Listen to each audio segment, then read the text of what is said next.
কই রে আঁচল, কোথায় গেলি? আরে বেরিয়ে আয়, তাড়াতাড়ি আয়, তোর সাথে ভীষণ দরকার আছে।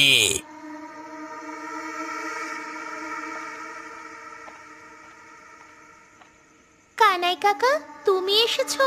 এদিকে দেখো না, আমার ঠাকুমা এখনো বাড়িতে ফেরেনি। আরে সেই কথাটা বলতেই তোকে এলাম। আর বলিস না, পথে এক কাণ্ড, আমার মনে হলো ওটা তো ঠাকুমাই, বুঝলি। তুমি কিসের কথা বলছো কাকা? আর তোমার গায়ে এরকম রক্ত লেগে আছে কেন? ওরে পাগল, শেয়ালে আক্রমণ করেছে রে। আমি আসছিলাম, তখন দেখলাম যে কাকে যেন শেয়ালের দল একেবারে টেনে হিঁচড়ে নিয়ে যাচ্ছে মাটির দিকে। সাদা কাপড় পরা ছিল। আমার মনে হলো তো ঠাকুমা, আমি তো আটকাতে গেলাম, তখন আমাকে আক্রমণ করলো, তাই জন্য আমার গায়ে রক্ত লেগে রে। এবার কি হবে কাকা? তাহলে তুমি তাড়াতাড়ি চলো না, না হলে ঠাকুমাকে ফিরিয়ে আনতে পারবো না। যাবি বলছিস? তাহলে চল চল, আর দেরি করিস না, আমার সাথে চল।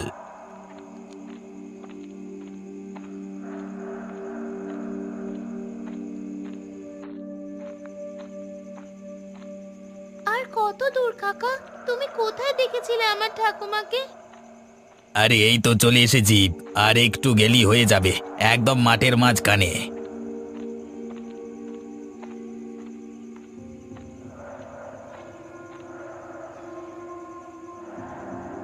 কোথায় কাকা?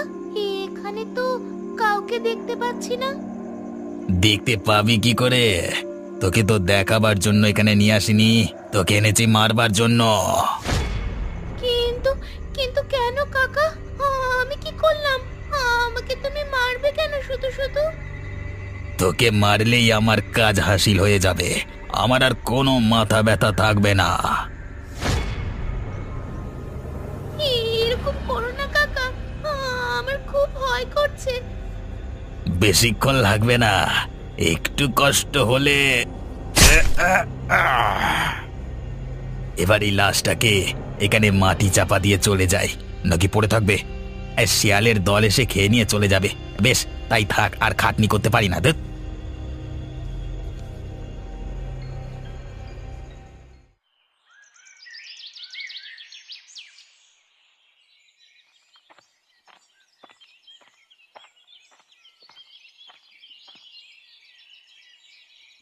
আরে কি ব্যাপার, বুড়িমার হোটেলটা বন্ধ কেন? কোনোদিন তো এত বেশিক্ষণ বন্ধ থাকে না হোটেলটা। তাহলে আজকে কি ব্যাপার হলো?